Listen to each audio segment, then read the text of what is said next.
Hey, what's up, y'all? It's Impulse. I hope y'all have been good. And today we're going to talk about a classic American muscle car, the Dodge Charger Daytona. Woo! Yeah, baby! That's what I've been waiting for. That's what it's all about. Woo! Anyways, y'all, I hope y'all got some water because we got to stay hydrated.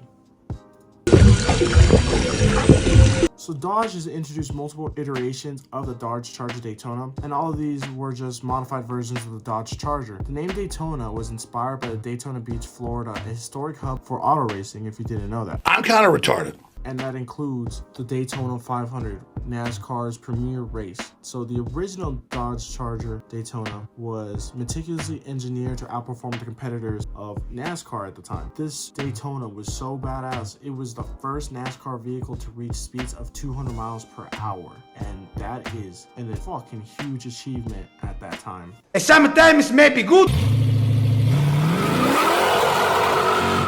Following the disappointing limited edition of the 1968 Dodge Charger 500 in NASCAR and the departure of Plymouth star driver Richard Petty to Ford, the 1969 Dodge Charger Daytona was conceived. Designed as a high-performance limited edition variant of the Dodge Charger, it was crafted in the summer of '69 with the singular objective, and that was to dominate NASCAR races. Despite the notable boycott by top racers in the inaugural Talladega 500, the Daytona Charger was driven by Buddy Barker, the number 99. The Daytona won its first event in the early fall, and then it made history in March 24th, 1970, when Baker became the first NASCAR driver to exceed 200 miles per hour at Talladega. Throughout 69 and the 70s, the 69 Daytona secured a lot of victories, 6 in total, while its successor, the 1970 Superbird, claimed 8 wins, all in 1970. Notably, the Dodge Daytonas also triumphed in the USAC and the ARCA race circuits,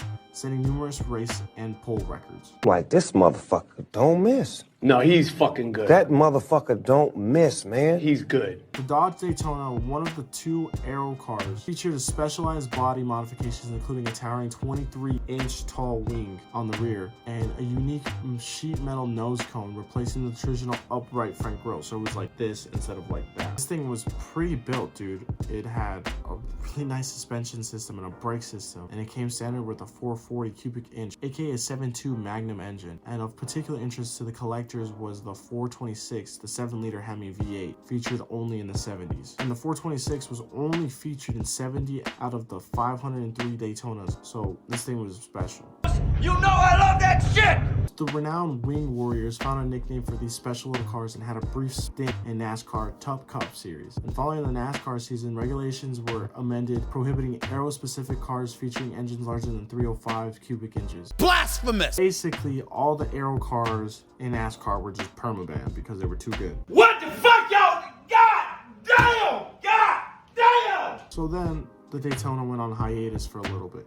But in the years between 75 and 77, the Daytona nameplate made a return to the Charger, which had undergone the transformation and being rebranded to Chrysler Cordoba. It came with a bigger engine because the standard was a 318 cubic inch, but there was an option to upgrade it to a more powerful 400 cubic inch big block engine. Hey, that's pretty good. So this was the first Daytona to be built on an assembly line instead of by hand like the original Daytonas. So that was kind of sad. And because this was the 70s, the oil embargo crisis was going on. So a lot of these powerful big V8s just weren't selling well because everybody wasn't trying to get inefficient cars. So the Dodge Daytona was gone for a while, and it eventually came back in 2012 at the Los Angeles International Auto Show. The 2013 Dodge Charger Daytona marked the revival of the Daytona lineage, available in the Charger RT and the RT road and track trims. Nice. Nice. Made me happy, made me smile. Nice. So when the Daytona came back, it was making an impressive 370 horsepower with the Hemi V8 wheel-wheel drive, and it was beautiful. It was a very good-looking car. And keep in mind, 370 horsepower was a lot back in those days. Not everything was making 500 plus. This is before Dodge was known as the fucking horsepower kings. Cap. Then in 2017, the Dodge Charger Daytona 392 came out, which was the 6.4 Hemi. This thing was a lot better than the 5.7 Hemi. Cap.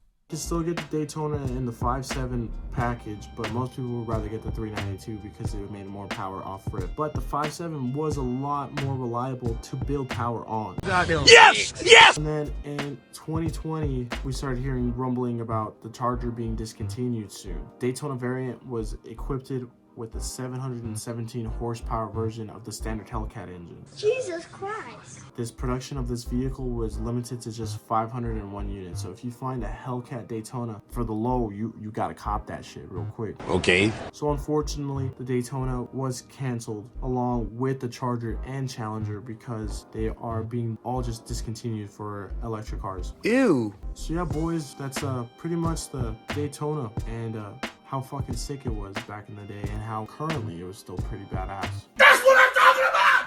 That's why he's the MVP! That's why he's the GOAT! The GOAT! What do you guys think about the Daytona? Is it a certified hood classic? I don't know, y'all tell me. Click right here if you want to learn about how superchargers work that powered that Daytona variant with the Hellcat engine, because superchargers are fucking sick, dog. Anyways, y'all, it's been your boy Impulse, and I'll catch you on the next one.